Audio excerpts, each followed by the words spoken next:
भाई कांग्रेस पार्टी एक राष्ट्रीय पार्टी अपनी पार्टी है, अपनी पार्टी के लोगों से एक राष्ट्रीय पार्टी के उपाध्यक्ष रहे, राष्ट्रीय पार्टी के अध्यक्ष रहे, अभी लोकसभा में नेता विपक्ष है राहुल गांधी जी, अगर अपनी पार्टी के आदिवासी नेताओं से मिल रहे हैं, उनसे चर्चा कर रहे हैं और उनसे पूछ रहे हैं कि प्रदेश में सरकार कैसी चल रही है और हम कहां पर कैसे विपक्ष की भूमिका निभा रहे हैं, कैसे हम जनता की आवाज बन रहे हैं, तो इसमें भारतीय जनता पार्टी को पेट में दर्द होने, भारतीय जनता पार्टी को परेशान होने, भारतीय जनता पार्टी को डर लगने की क्या जरूरत।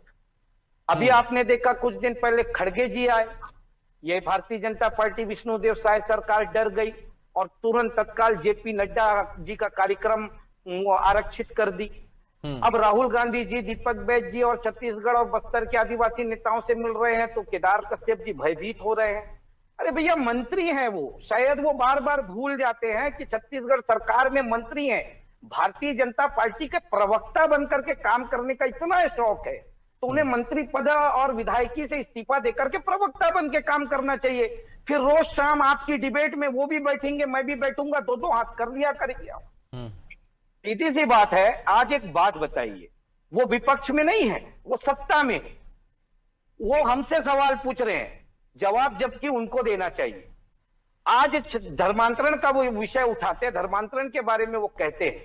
आज एक बात बताइए, 16 महीने से सरकार बन चुकी है, विष्णुदेव साय जी शपथ लेते ही कहे थे कि धर्म के संशोधन कानून हम लेकर के आ रहे हैं, कठोर कानून रहेगा और पूरी सरकार जब विपक्ष में रही धर्मांतरण को मुद्दा बनाकर के चुनाव लड़ी।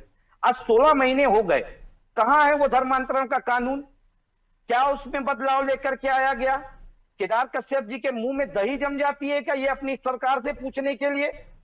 इस 16 महीने में और जब इनकी सरकार थी तब से लेकर के अब तक में बस्तर के लोगों को 3 बड़ी इंडस्ट्रीज है छत्तीसगढ़ बस्तर के अंदर में, उनमें 900 से ज्यादा लोगों को अभी तक रोजगार नहीं मिला। क्यों उनके रोजगार की बात ये नहीं करते? क्यों जब हसदेव के जंगल कट रहे हैं, जब 2 शिक्षा दूत, कल की घटना बता रहा हूं, कल बीजापुर में 2 शिक्षा दूतों की हत्या नक्सलियों के द्वारा कर दी गई। क्यों इनके मुंह में दही जमी हुई है? क्यों उनको दर्द नहीं होता बस्तर के आदिवासियों का, शिक्षा दूतों का? क्यों उनके हक के लिए नहीं लड़ते? और जब कोरंडम की खदानें इनके औद्योगिक मित्रों को दी जाती है, जब मित्तल और जिंदल जैसे लोगों को बैलाडीला के पहाड़ बेचे जाते हैं, तब तो इनको आदिवासियों की चिंता नहीं होती। अरे भाई वो दीपक बैज तो कम से कम आदिवासियों की चिंता सांसद रहते भी किए। मैं 2 आंकड़े आपके सामने रख रहा हूं।